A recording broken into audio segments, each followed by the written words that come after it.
ഇവർക്ക് രണ്ടുപേർക്കും ഇല്ലാത്തൊരു ഭാഗ്യം ഉണ്ടായിട്ടുണ്ടല്ലോ. മകള് ആദ്യമായിട്ട് സിനിമയിൽ അഭിനയിച്ച് കണ്ട അച്ഛനുണ്ടല്ലോ, അങ്ങനെയായിരുന്നു ആ പ്രൗഡ് മൊമെന്റ്. അതെ, എല്ലാം അതങ്ങനെയാണല്ലോ.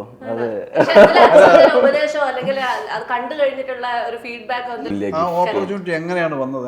അതിന്റെ ആരംഭം എന്തായിരുന്നു? അത് ഞാനാട്ടോ പറഞ്ഞത്. വലിയ വഴി വെട്ടിയത് അച്ഛൻ തന്നെയാണ്.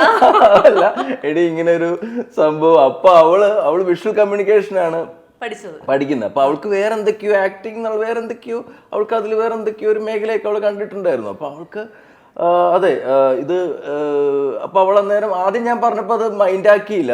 അല്ലാതൊന്നും അയ്യോ അത് അച്ഛാ ഞാനത് എനിക്കത് നടപടിയാണ്, ഞാനൊന്നും എന്നെ ഒന്നും അങ്ങനെ എടുക്കില്ല, അങ്ങനെ ഇങ്ങനെയാണ്. പിന്നെ വീണ്ടും ഈ സംഭവം വീണ്ടും കുറെ നാൾ കഴിഞ്ഞ് വീണ്ടും വന്നു.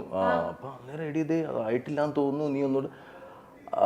അതെ, അത് കഴിഞ്ഞ് അവൾക്ക് ഇത് അവർക്ക് അയച്ചു കൊടുക്കാനുള്ളൊരു വീഡിയോ ഒക്കെ ഞാൻ വീട്ടിൽ നിന്ന് എടുത്തൊക്കെ കൊടുത്തത്, ഒരു സെൽഫ് ഇൻട്രൊഡക്ഷൻ ഒരു പരിപാടിയൊക്കെ. എന്തായാലും പക്ഷെ എൻ്റെ മകളാ മീൻസ് ഇങ്ങനെ സിനിമയിലുള്ള ഒരാളുടെ മകളാണെന്നോ അങ്ങനെയൊന്നും അവർക്ക് അറിയണ്ടായിരുന്നില്ല. അതെ, അത് അതിൻ്റെ ഒരു വഴിക്ക് പോയി. പക്ഷെ അതൊക്കെ കഴിഞ്ഞ് ആലപ്പുഴ ജിംഖാന ഇറങ്ങി കഴിഞ്ഞ പ്രൊമോഷന് വേണ്ടിയിട്ട് മകള് പോയി ഇരുന്നിട്ട് ഒരു കോളേജിൽ ചെന്നിരുന്ന് പറയാണ് ഞാൻ നിഷാന്ത് സാഗറിന്റെ മകളാന്ന് പറഞ്ഞപ്പോ അവിടെ കണ്ടൊരു കയ്യടി. ചേട്ടാ, നമുക്ക് തന്നെ ഒരു രോമാഞ്ചം വരുന്നു. അതുപോലെ അവിടുത്തെ ടീച്ചർമാരായിരിക്കും കൈയടിച്ചു.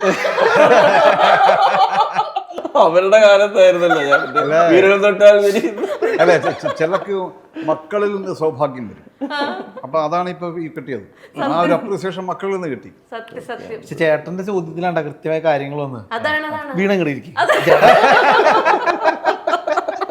സത്യം ഞാൻ ചോദിക്കുന്നത് നാണമാവുന്നു നിഷാന്ത് ചേട്ടന്. ചേട്ടാ